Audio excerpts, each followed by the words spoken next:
Hello everybody. In this video we are going to start talking about the methods that we follow to calculate the change in enthalpy for reactive systems where the reaction happens at temperatures other than the standard temperature.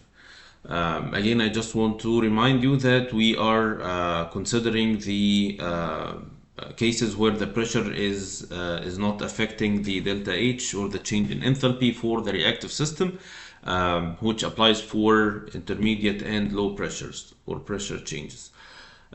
So the methods that we follow in order to calculate the enthalpy change for reactive systems are two methods that we have in the textbook and that we are going to cover in these videos.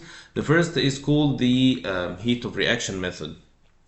And the heat of reaction method, the second is called heat of formation method. The difference between the methods is in the philosophy that we are building our calculations on. So each one of them depends on assumption of a hypothetical path, and the calculations are going to be only based on the hypothetical path that we assume.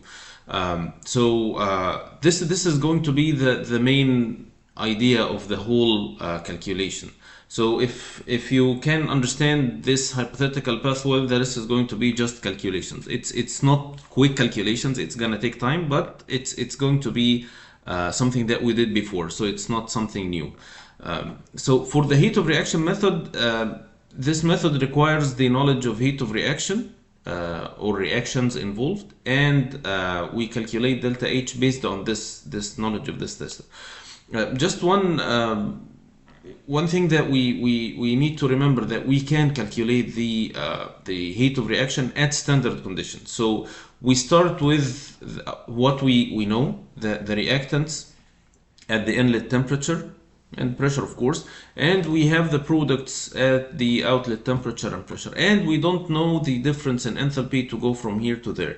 So in order to find this delta H, we will do the same thing that we did many times before in chapter 8, which is assuming a hypothetical path. This hypothetical path is based on what we know. So what we know is the standard heat of reaction which is the heat of reaction at standard temperature and pressure at 1 atmosphere and 25 degrees Celsius. So this is what we know.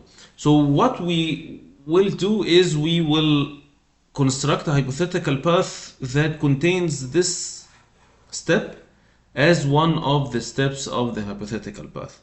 So we know this, which is, you can think of this as the bridge between the reactants and the products. We know the reactants and we know the products, the conditions of reactants and products, but we don't know how to go from here to there. So this bridge is the delta H at standard conditions. And the rest of the hypothetical path is going to be going from here to there, which is the reactants at the inlet temperature to the reactants at the standard temperature, and to get the delta H for the products from the standard temperature to the product temperature. So this is simply what we are going to do. So the hypothetical path consists of 3 steps. The first is going from the reactants at Tn and Pn into the reactants at standard condition. So this step doesn't include any reactions. It's just physical change. It can include change in temperature. It can include change in phase. Whatever the changes that we have are all things that are physical, which we already covered in chapter 8 before. And the second step is going to be the reaction step at standard conditions, which we represent by the extent of reaction multiplied by the standard heat of reaction, which we discussed this before. And finally is changing the enthalpy of the product from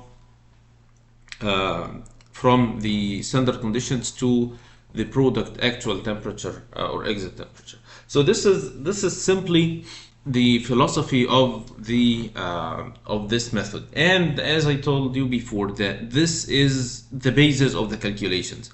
All what we are going to be doing in this method is, and at the end of the day, delta H from here to there is delta H1 plus the extent of reaction multiplied by the standard heat of reaction plus delta H2. It's as simple as this. But the time that we will take in the calculations is to calculate the value of delta H1 the extent of reaction multiplied by the standard heat of reaction, and delta H2. We will break these into parts, each represent one of the components, and each one of them can be broken into more than one step depending on the type of change that is taking place.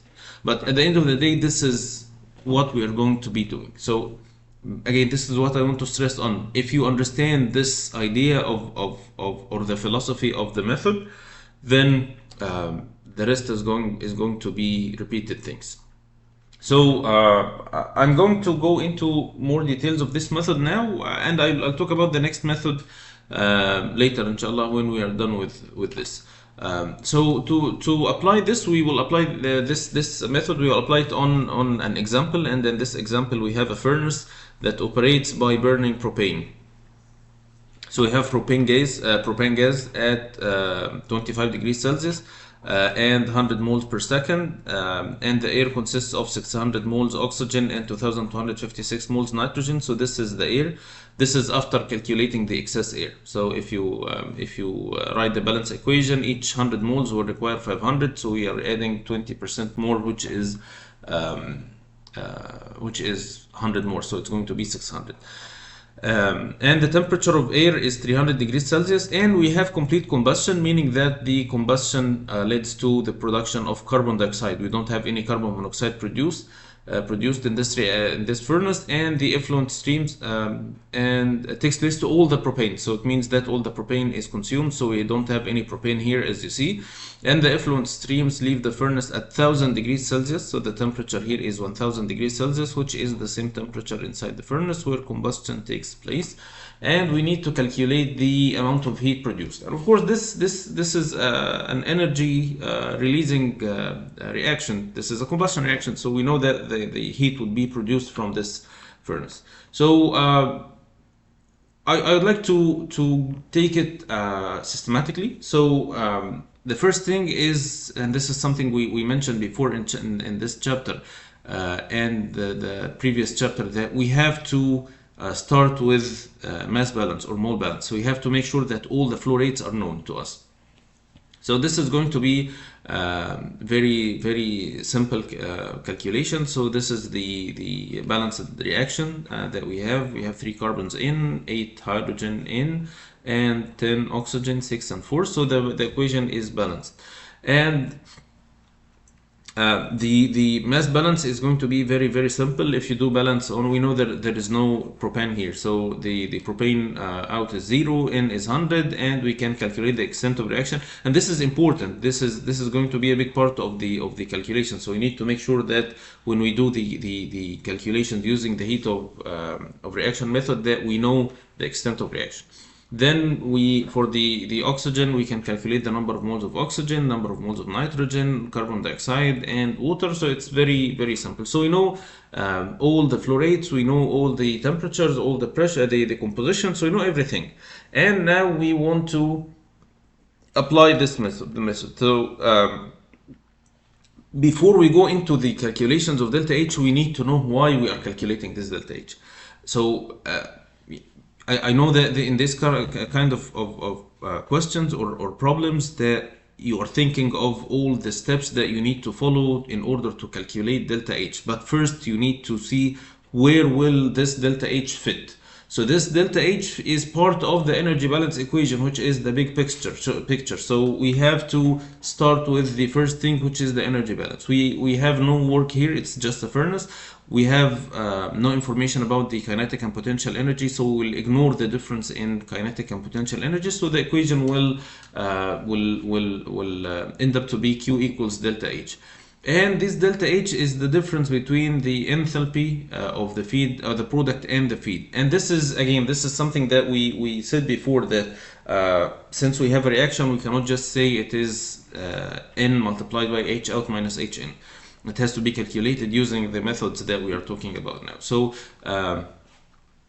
for this method, we need to know the heat of reaction at standard condition, which is something we can calculate from the heat of formation. And of course, we need to know the extent of reaction. And here there is a sentence, and I'll comment on this sentence next time. But I want to just discuss or just mention this now, and we will talk about it later in details. The reference state is the state of materials at standard conditions, which is 25 Celsius and 1 atmosphere. So just keep this in mind, and I'll come to this point next video, inshallah. So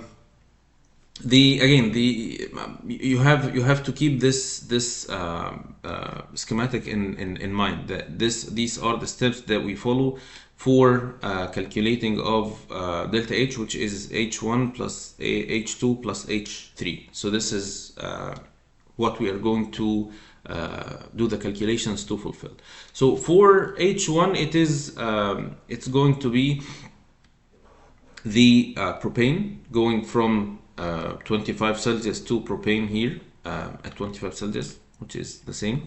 And of course, this is multiplied by the number of moles. This is the specific enthalpy. The same for oxygen from 300, because oxygen is at 300. So oxygen from 300 to 25. And also there is nitrogen. Nitrogen is not part of the equation, but it is part of the feed.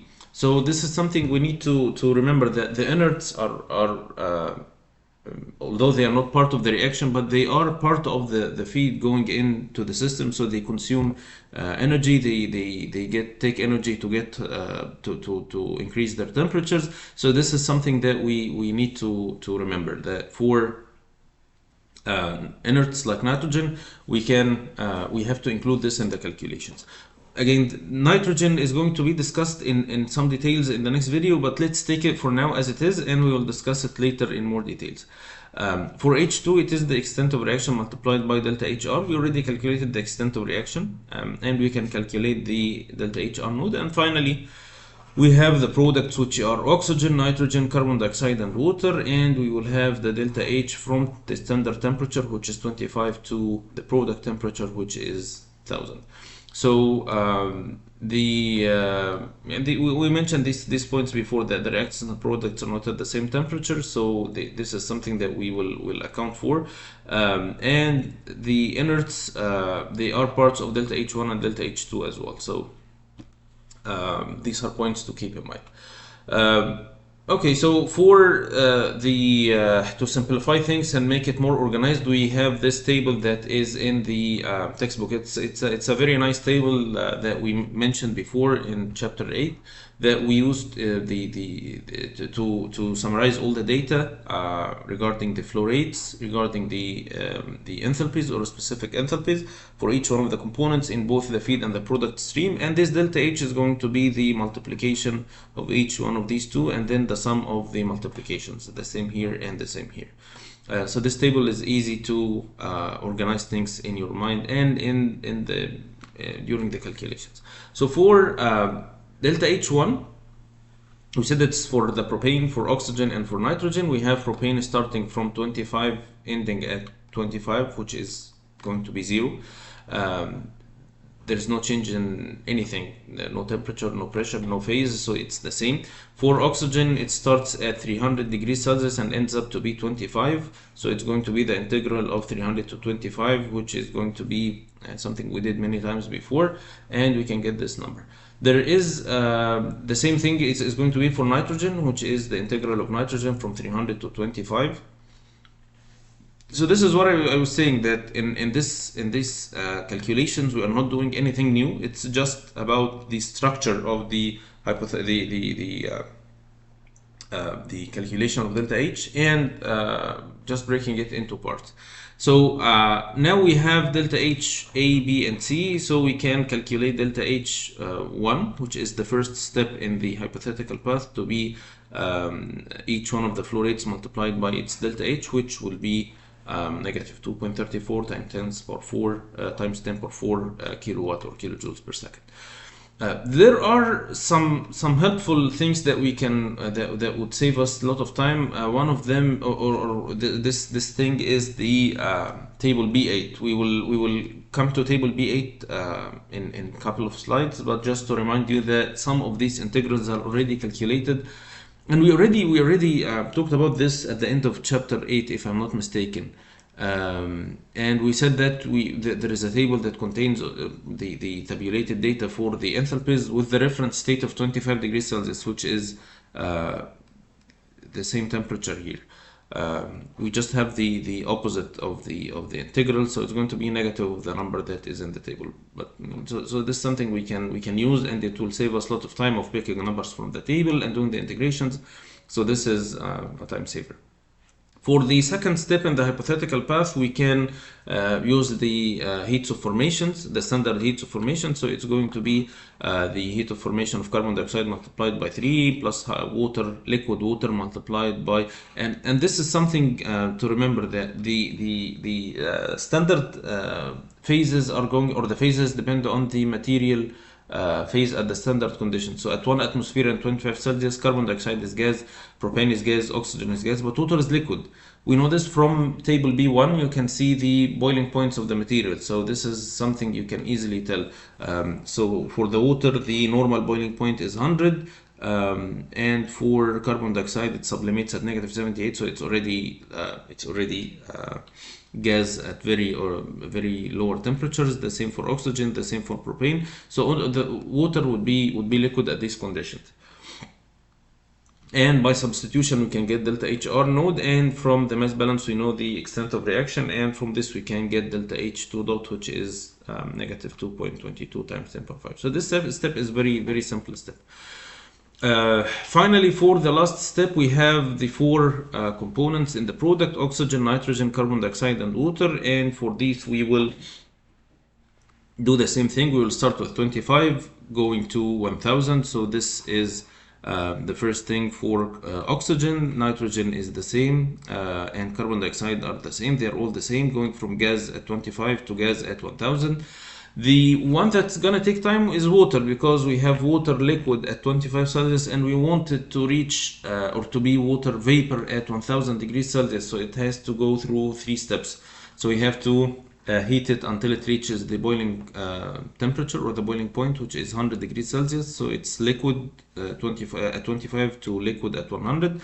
Then to gain latent heat to be vapor at 100, and then gain latent heat to be gas at 1000 degrees Celsius. So this is what we have here. This is the first step, which is this. The second is this, which is just picking numbers from the table. Finally, for the third step, we can calculate it from 100, and then we have delta H is going to be the sum of all these three, and now we can put everything together. We will multiply H flow rate by the delta H that we calculated to get the delta H3. Finally, finally, this is table B8. So I want to just check a couple of numbers with you, and then you can check the rest. So in the previous slide, we had oxygen at 1000 degrees Celsius, and it was 32.47. So if we go back, it's going to be oxygen. No, it's not this slide. So oxygen, it is 32.46, the same number. Nitrogen here is 30.56. So we can check nitrogen at 1000, it is 30.56. We have also carbon dioxide, it's 30.91. So carbon dioxide is, no, it's 48.6. Let me check, maybe I picked the wrong number. So 48.6, 1000 degrees. Oh, it's carbon dioxide. Yeah, it's 48.6. I looked at carbon monoxide last time. So it's 48.6. So this is going to be a very good resource to save us time. So this is available in the appendix. So you can use it if you have one of these 5 or 6 gases, or yeah, we have air, but yeah, the 7 gases that we have. Finally, we will put everything together. We will calculate the delta H for each one of the components, the total delta H for the components, and of course we will assume ideal mixtures. So delta H is the sum of the delta H of each one of the components, the same here. And finally, we can put everything together. Delta H is delta H1 plus delta H2 plus delta H3. And I want to remind you that this is, again, this fits in the energy balance equation. So we want to go back to the energy balance equation that states that Q equals delta H, which is going to be the same number. So again, the method is not difficult. The calculations are not new. They are time consuming, but they are not hard to do. You need to be careful with picking numbers from the table. You need to be well trained on this because it takes time. So if you're well trained, it will save you a lot of time. Next time we will have some comments on the method and some of the things that we can do to save more time. Yeah, we'll see you next time. So goodbye.